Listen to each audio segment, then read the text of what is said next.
Hi, Miss Harris. Here we are talking once again. Well, I'm always willing to help out wherever possible. Is anything troubling you?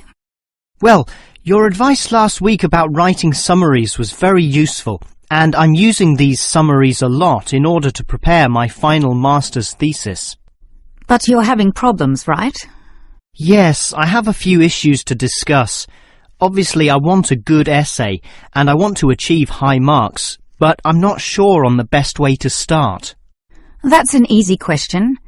Start with a topic, but not one that I necessarily suggest, but one that you want to explore.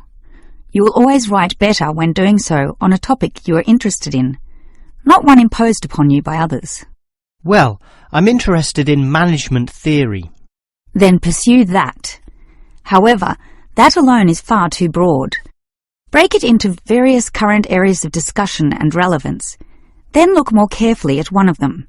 Say, management and cultural differences, or management and motivation, or other aspects, such as the role of salary, group cohesion, or leadership. I would say I'm interested in group cohesion, that is, how people interact in the workplace. Well, that's a start, but you can't then just write planlessly without defining exactly what you intend to do within the area you've chosen. You'll have to think of a thesis, and this statement could be of several types. Such as what? Oh, you could argue a point, something that you believe in, or discuss an issue, looking at its various perspectives, or critique the opinions of others, pointing out the pitfalls and flaws. The thesis statement will make that very clear because it will say, in simple terms, what you intend to achieve in your essay. I see. And then I can just begin writing, right? Wrong. Huh? If your essay is going to be clear, it needs to be logical and organised, and this means you'll need an outline. This could be written as a flowchart or spider graph, that is, a series of connected lines.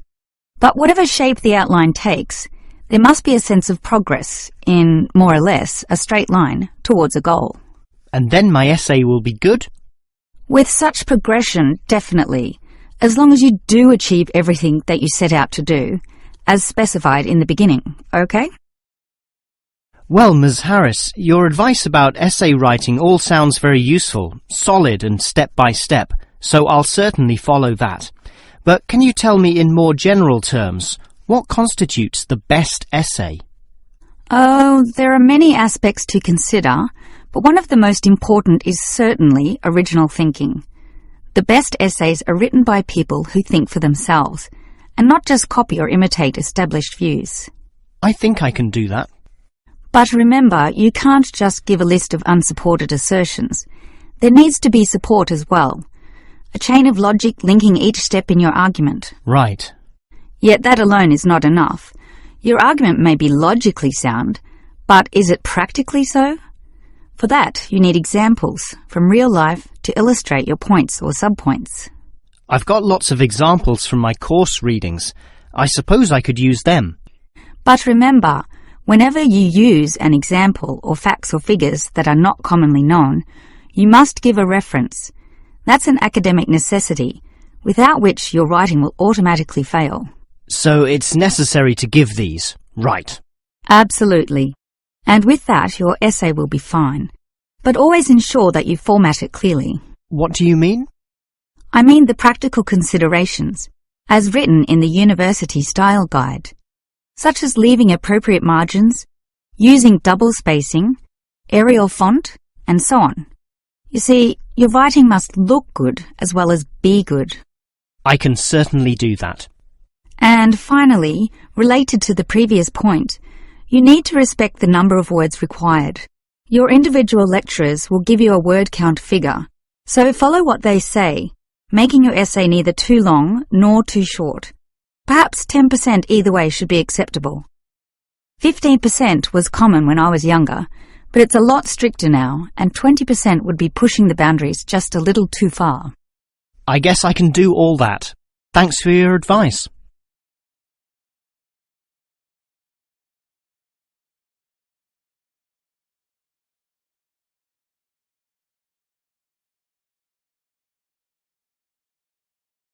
In the night sky. the stars appear to revolve around the Earth, rising in the east and disappearing in the west. The Earth itself seems solid, fixed and stable, and such common-sense perception suggests that the Earth is the centre of the universe.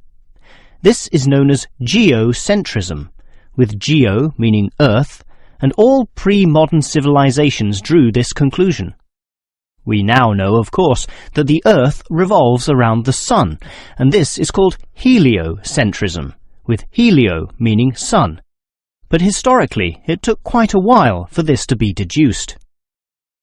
As early as the 3rd century BC, an ancient Greek astronomer, Aristarchus of Samos, proposed heliocentrism, but received little support from his peers. Similarly, throughout subsequent history, isolated individuals proposed this new idea, but again, no one was listening. Geocentrism just seemed too logical to refute. Geocentrism also fitted the views of the established Christian Church, who could quote biblical passages such as, "The world also shall be stable, that it be not moved." Those who dared disagree were subject to accusations of heresy, often with dire punishments to follow. The trouble was, as the night sky was observed more closely, that simple revolution of the stars proved not so simple at all. In relation to the other stars, some steadily wandered in given directions, then sometimes reversed for months, and disappeared altogether.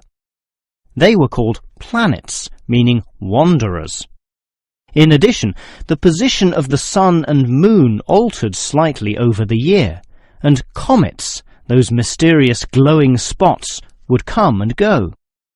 In order to predict the motion of the planets and accurately serve the primary purpose of navigation for sailing ships, increasingly elaborate mathematical models were needed, a sure sign that something was not quite right. Heliocentrism, or the belief that the sun is the centre of the solar system, still needed a mathematically sound description before it could be scientifically accepted. And it was a Polish astronomer, Nicholas Copernicus, who in 1543 first published this. This event is sometimes referred to as the Copernican Revolution. Copernicus himself certainly feared the consequences of his proof, knowing full well it might invoke the anger of the established church. Probably for this reason, he waited until the last year of his life, when he was sick and dying, to release his findings. In addition, the preface of the book, written by a respected member of the church, stated that the model was not necessarily correct. As a result of this, there was no revolution whatsoever.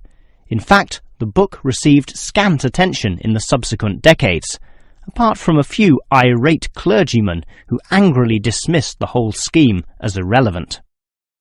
Yet the following generations of astronomers did not always fare so well. The Italian scientist Galileo got into trouble, as did a fellow Italian with the surname Bruno, Giordano Bruno, who was burnt at the stake. Yet ultimately nothing could slow the spread of heliocentrism across Europe. It formed the basis of Isaac Newton's great work on the motion of the planets, a work which implied that even the sun, around which the Earth circled, was itself in motion around a common centre of gravity. No discourse about heliocentrism could finish without mentioning that, somewhat unbelievably, there still exist those today who choose to believe that the Earth is the centre of the universe. Modern geocentrism is usually the result of literal interpretations of the Bible, which is the cornerstone of these people's beliefs. They, therefore, also believe in creationism, that is, that a God created everything, and while we may smile at this, it is sobering to consider that surveys have revealed that up to 10% of British people, 12% of Europeans, 20% of the USA, and 25% of the Middle East still hold the belief that the sun revolves around the Earth.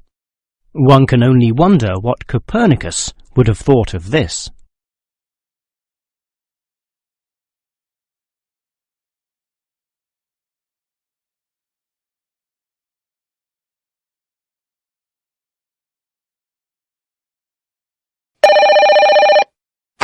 Hello, is this the AAA employment agency? Yes. Hi, I rang before. My name's Andrew Peterson. I rang you earlier and gave you my personal details. If you remember, I'm that student looking for work during the summer holidays. Oh, sure. Actually, I have your file right here. But we still need to add some further information. Yeah, that's what they told me, and that's why I'm ringing. What do you need to know? Well, we have to know your main level of education. It's a degree, I suppose. Yes, but I'm still doing it in engineering. It's quite interesting. Some of my friends are studying computing, though, so I'm interested in that also. Well, I'll just write in your main degree subject, engineering. We usually have a demand in computing, though. Have you worked with computers before? No, I just do some programming for fun at the university, but I almost got a job as a computer designer once. Actually, the only job I've ever had was as a car salesman, believe it or not. Well, at least you've had experience dealing with customers. What about hobbies, though? Sometimes they can help develop useful skills. In my free time I don't do much, mostly study. I play chess occasionally at the university chess club. That's right next to the tennis courts, but I'm not interested in that. Chess helps develop analytical skills, so I'll put that down. Of course, it's your main skills that employers want to know about. What would you say they are? Well, I'm in my third year now, studying electrical machines and generating systems, but I'd say electronics is my best skill, much better than, say, my machine skills, which aren't so good, actually. Okay, machine skills are in demand, but so too are electronic ones, so we might be able to find you a part-time job in that field. But what sort of money do you expect to get? Oh, anything, really. I'd want the standard payment, let's say. What's normal? 1,000 a month? 1,500? I'll just put $1,200, okay? That's fine by me. When can you start? Say, within 2 days? Easily. Actually, less. In fact, just give me a ring and I'll be able to start immediately. Although I admit it'll take me a few days to get used to getting up early in the morning. Okay, that's just about it. Unless you'd like to add anything else which may help with your application? Not really. I ride a motorbike, but that's unimportant. I'm friendly, but every applicant claims that, right? I can speak another language.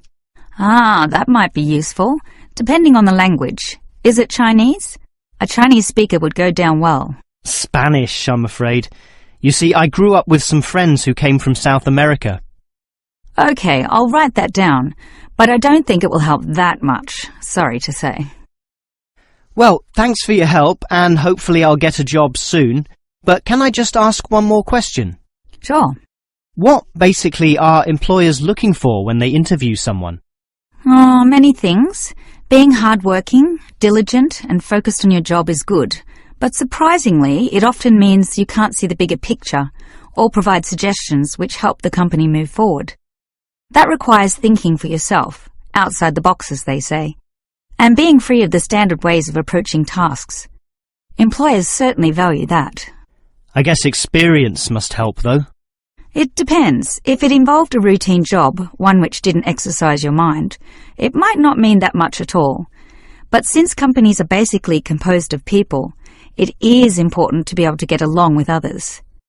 There's no point in hiring someone whom the other employees don't like, right? That just causes problems. In fact, I would say that being friendly and approachable ranks far more highly than your academic qualifications. Okay, and that's all assessed at the interview, right? Yes, and your qualifications, experience, and approach to the job, such as whether you can do different things, work overtime, or do long hours, is needed. But those latter qualities are pretty much standard. What may be more important is based on the fact that things inevitably go wrong. Mistakes are made and someone's got to fix them in a way that creates the least disturbance. People with demonstrated abilities to do this are certainly regarded highly. I see. That's very interesting.